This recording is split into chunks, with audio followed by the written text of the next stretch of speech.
The new 1370 The Buzz. The Buzz. Thank you for tuning back in to Suki Says. I have my guest, Mayim Bialik, Ph.D., on the line. She's most well known for her title role of Blossom and her current character of Amy Farrah Fowler on The Big Bang Theory. She has a parenting book out right now entitled Beyond the Sling. Mayim, how are you? I'm doing okay. Awesome. Now, I actually just finished Beyond the Sling this week, and I have to admit that every few pages, I would say to myself, how this is exactly the way I had envisioned myself parenting once I start to make my own. Once I start making my own small humans, and I had no idea that my values were a part of an existing subculture.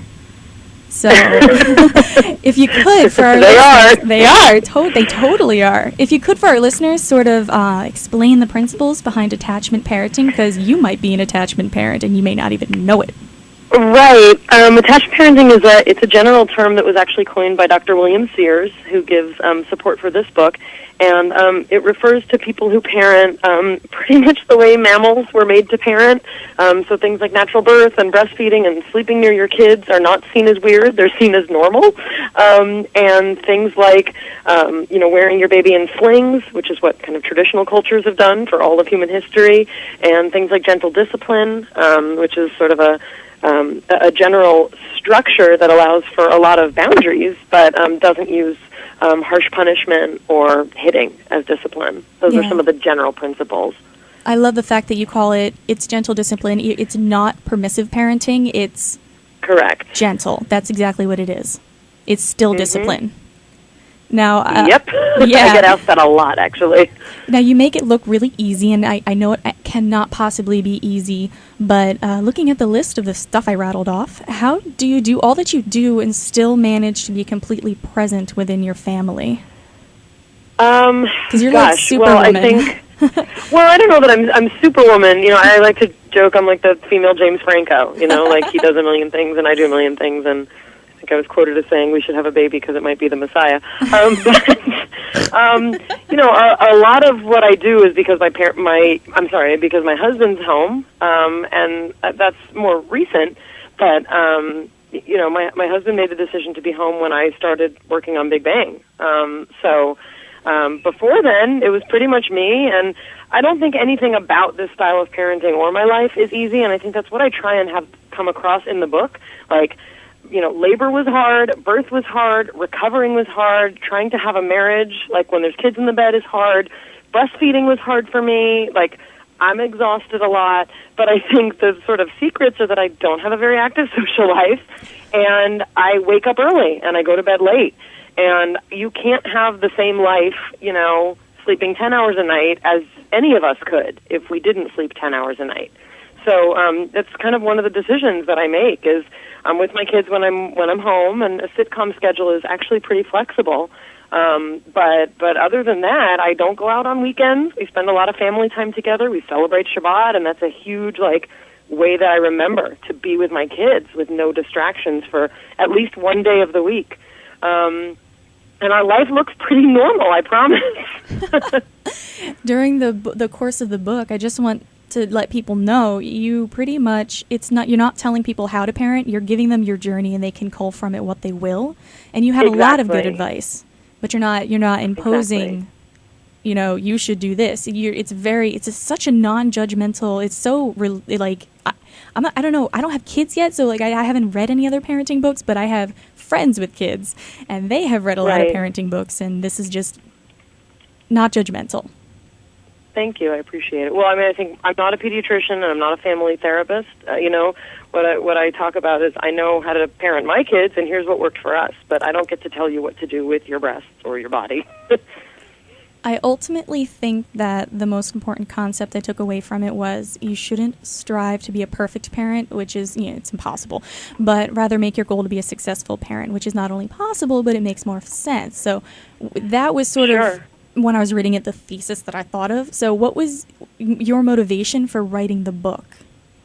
I don't know that I had one in particular. I was blogging for this website called Kveller, and just sort of became an unofficial voice for this style of parenting that I learned about from other people. I didn't come up with this, and at first it sounded nuts to me too, but I just sort of started writing about the way we do it, and my editor at Kveller just really helped me craft a really interesting voice that wasn't judgmental and got my point across without, sounding like a witch.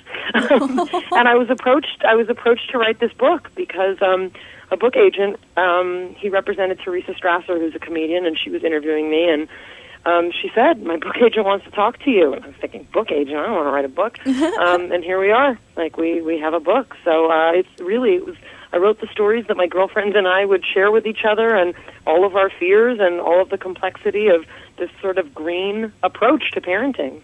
Now, you're currently writing another book right now, right? Yes, Simon & Schuster asked for my proposal for my next book. Can you slip me any information? Before the film was even out. I'm not allowed to say. Hopefully soon I'll be able to say. It's definitely related to the fact that I am a mom, but it's about kind of a different facet, I guess. But no, I'm not allowed to say yet. Okay, I'll have to be patient and stalk your Twitter. That's what I'm going to do. I'm just going to stalk your Twitter. I finally got one, so. And I know that you said earlier you write for Kveller, and you write and are involved with so many different things all at once. So if this interview provokes people's interest, where can they find your other writing and basically anything that they can find out about you? Well, let's see. Yeah, I mean, most frequently I write for Kveller.com. /blog, and then I think there's another slash in my name or something. But it's pretty clear. It's like my face on the Kveller.com blog page is my own blog. I have a website, MayimBialik.net. I'm on Facebook. It's called the official Mayim Bialik page, and it's literally me, I promise. So that's actually where kind of most of my life, I kind of use it more like Twitter. It links to Twitter. I'm at Miss Mayim. But we have a really neat kind of Facebook community, and it's literally me. So that's kind of where you get to see most of my writing, because I post everything as it comes up. Oh, that's wonderful. Now, the giant nerd inside my soul must mention that you are one of my absolute favorite characters on one of my favorite shows. I love, big time. I love everything from Amy Farrah Fowler's character arc from the beginning when you first meet her to her intense love of tiaras. So I have to ask, are Amy and Sheldon going to make some babies? Probably not the conventional way. If it I was just going to say they're probably going to get, if it ever happens. Right, I don't know. I mean, he still has an issue with touching. So I think we're kind of far from that still. You're not going to get together and discuss in a very pragmatic way to pass on your genius genes? I don't think so. It's been mentioned, but yeah. All right. Well, then this weekend you'll be speaking at the Philadelphia National Museum of American Jewish History. Are you excited? And can you tell me a little bit about the topic? Yeah, I mean, they have an exhibit it's the 90th anniversary of girls having this bat mitzvah ceremony. It used to only be done for boys historically for 1,000 years or so. So it's kind of neat. It's the 90th anniversary of the bat mitzvah in America, and so I'm actually giving a talk sort of about my personal experience becoming a bat mitzvah when I was 13, and sort of a general talk. I've never given this talk before. I wrote it just for them, about kind of coming of age in general on television and as a female. Oh, man, you must be stoked. I'm very excited. All right, now I have a pop quiz for you. Don't worry, it's only one question. Okay. If you could tell people one thing about yourself that they would need to know to really understand you as a person, what would it be? I have a hairless cat who I love passionately, and we sleep together every night. And I like very, very strange things, and strange animals is one of the things I like. Oh my gosh, I love you. I love it.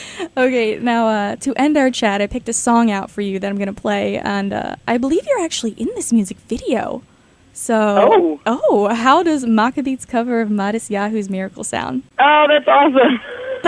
All right, great. I'm glad you like it. Mayim, thank you so much for talking to me today. It has been an honor. Thank you. Have a great weekend. Take care, honey.